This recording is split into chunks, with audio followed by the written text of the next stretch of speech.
ये सबले पड़े वो नरियर जी जिन देव धाम में चढ़ जाए। ये सबले पड़े वो पर्वत जी जिन छाता नाम धराए। ये सबले पड़े वो नदिया जी जिन जोग नदी कहलाए। ये सबले पड़े वो गरुआ जी जिने औरत और कहलाए। ये सबले बड़े वो खंभ जी जिने जैत खंभ कहलाए। ये सबले बड़े वो धाम जी जिन गिरौदपुर कहलाए। ये सबले बड़े वो गोड़ जी जिन गिरौदपुर बर जाए। ये सबले बड़े वो आखी जी जिन बाबा के दर्शन पाए। बोलो गुरु घासीदास बाबा की जय। क्या बात क्या बात, एक बार आओ।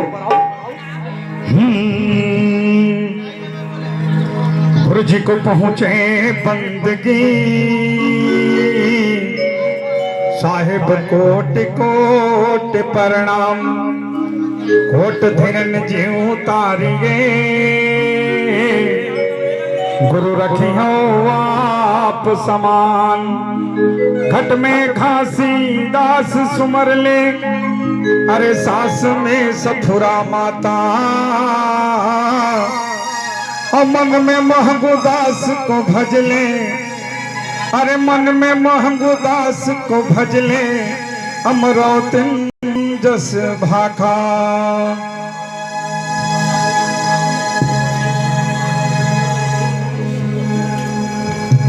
और थोड़ा पेड़ चारों धाम बन गए। चंदन के लकड़ी महान बन गए। डुबकी लगाना। अरे और थोड़ा पेड़ चारों धाम बन गए। चंदन के लकड़ी महान बन गए। और थोड़ा पेड़ चारों धाम बन गए। चंदन के लकड़ी महान बन गए। अंगे जने वापने